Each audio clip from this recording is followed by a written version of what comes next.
Metaphor re Fantazio, one of the hits of 2024, winning well-deserved awards such as Best Art Direction, Best RPG, and Best Narrative at the Game Awards for good reason. A story that feels relevant even now more than ever, but in truth, has always been and will continue to be. And while a narrative can be good, it can be severely underserved if it didn't have an outstanding cast to support its themes of diversity, privilege, prejudice, and anxiety. We get a huge cast of varying tribes, each one dealing with their own struggles of prejudice while conquering their anxiety. Today's video is sponsored by Sega Atlas, who asked me to pick one of my favorite characters and explain what makes them so darn good. So thank you Sega and Atlas for this opportunity. And remember, if you haven't played Metaphor re Fantazio, there's a demo out right now.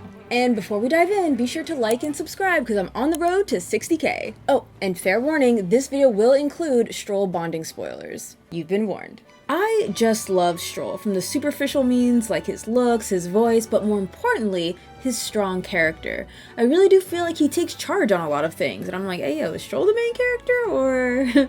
But I really do love his sense of pride for doing what is right, not what's easy or what's expected of him. I think nobility is often painted as bad or evil, and looking at history, understandably so. Even in the world of Metaphor re Fantazio, STROHL, a hot-headed fallen noble, isn't above making mistakes and rising above them. I've also said this before, I am a sucker for characters with inferiority complexes, and seeing them finally come to terms with themselves is such a beautiful thing. Now, Metaphor is quick to establish a hierarchy of the 8 tribes. The Clamar, a horned tribe who sits at the top, and the Parapis, a tribe who sits at the bottom. Although there is another tribe, the nearly extinct 9th tribe, that's so damned that it's not even acknowledged when speaking about tribe relations, the Elda, and of course, everything in between. And while each tribe navigates the world differently, I want to take a look at who sits on top of the world, the Clamar, and our Clamarian hero, Leon STROHL da Halietis, or STROHL for short. So before we can really talk about STROHL, we need to acknowledge the Clamar status in the world. The Clamar tribe composes the largest population in all of the United Kingdom of Uchronia. Their most distinctive features are the horns, which grow on both sides of their head.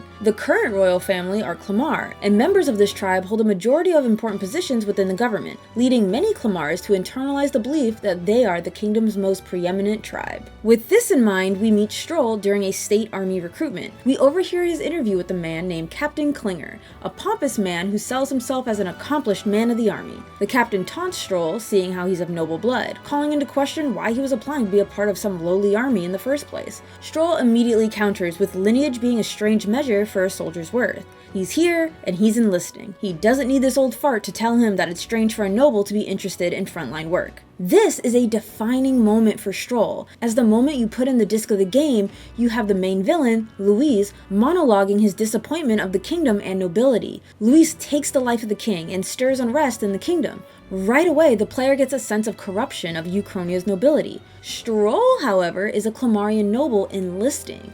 This is the player's first indication that STROHL is different. Pissed, Klinger accepts his enrollment. Next, the protagonist, Will, goes in and the interview really isn't any better. But later, you meet STROHL again, who confirms he's a noble, but one of low status, a countryside son of a lord. As Will is getting his gear to go on the state army's first mission, a Rusant, essentially an elven tribe, one of the more respected tribes right behind the Clamar in fact, steps up to Will to hassle him. And who comes to Will's rescue? STROHL. And here we get a clearer picture of what STROHL really isn't about, and that's the tribes. First being accused of being high and mighty due to his tribe, STROHL shuts that down and claims it's about pride. And it's not only his words that ring loudly here, but his actions. I think most people would agree talk is cheap, but we see here he's a man of action, enlisting and now standing up for Will, who's an Elda, and is quick to make friends with him. Already, we see that he's treating him as an equal, and while on their first mission of storming the fortress with their encounter with a human, they struggle. STROHL realizes it's a losing battle and suggests Will and Gallica, the fairy, to make a run for it. As Gallica protests, STROHL insists, and above all else, that he is a noble, and a noble defends his people no matter what the cost. And while valiant, it nearly costs him his life, if it wasn't for Will awakening to the virtuous power of archetypes. Now this brings us to STROHL's guiding principle, Noblesse oblige, or nobility obliges, a French expression that means nobility extends beyond mere entitlement. requiring people who hold such a status to fulfill social responsibilities. We got a glimpse of this when he attempted to lay down his life for Will, who, for all intents and purposes, is considered the scum of Uchronia, driving home the fact that STROHL judges people on the content of their character, not their tribe or social status. The fact that he joined the state army, putting his life on the line instead of sitting back on a cushioned chair and eating Turkish delights or whatever nobility eats,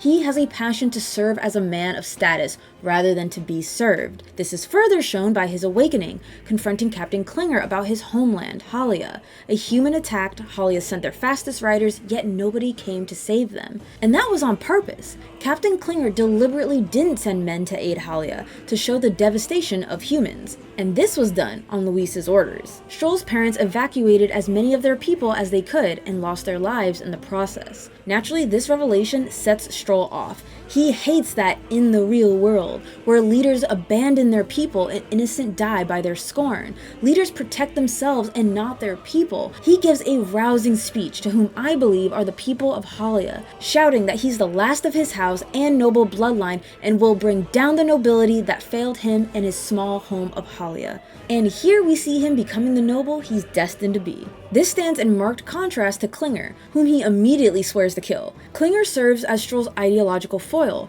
As a follower of Luis, he, like STROHL, does want to change the world, but for self-serving reasons, as shown when he yells that STROHL won't rob him of his glory during their confrontation. Despite most likely being of common birth, owing his station as a military captain and affiliations with Luis, who's popular among the common folk, he both looks and acts much like a spoiled noble, as a portly man wielding a rapier, traditionally a noble's weapon, who gleefully condemns innocents to die to get ahead of the world, and hides behind his own subordinates in combat, cynically saying that's how the real world works. Meanwhile, STROHL is a noble who has willingly lowered himself to the station of the common man, deciding to join a common military rather than seek a career in knighthood, as it would befit his station. He wields a sparsely ornamented greatsword from his house that the item description refers to as old, and originally being intended simply as decoration. STROHL rages against the idea that the real world requires people to suffer unjustly, and fights to make it a better place because of his idealism. And thus, we were given a really good fight between Captain Klinger and STROHL before he solidifies himself as an ally. Onward!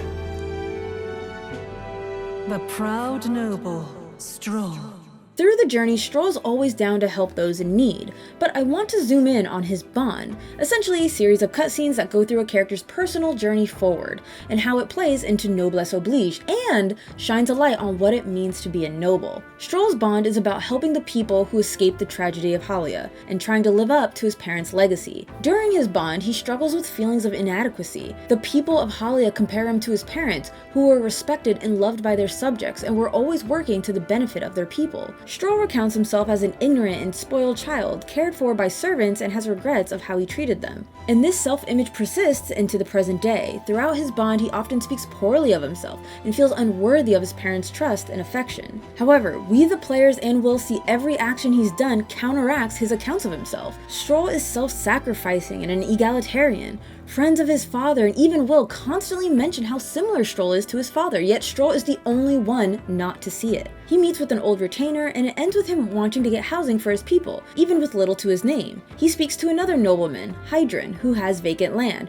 who brushes STROHL off, thinking it's strange that the people of Halia are still his responsibility when there's no more Halia. And with no more Halia, what else is there to anchor him to his duties? To focus on restoring glory to his name and his home before the rabble. This directly counters what STROHL stands for. It's a nobleman's duty to take care of his people before he seats himself in comfort. He is forever firm in his stance that those refugees are his people and that he has a duty to care for them. Even when he does lay claim to his father's inheritance, he's met with another obstacle. He's presented with a contract with supposedly available land, only to find that it's already occupied by existing tenants. And while he'd be well within his rights to move Halians into that space and push the current tenants out, it isn't right. Noblesse Oblige once again coming into full effect, declaring, all the land in the world does not make a lord until he shoulders the responsibility of protecting its people. To hell with nobles who can't recognize that. Rather than taking the option of occupied land that could be rebuilt into Halia 2.0, he presents another option, vacant houses in the capital, owned by Hydron. Hydron protests, claiming that someone of STROHL's ilk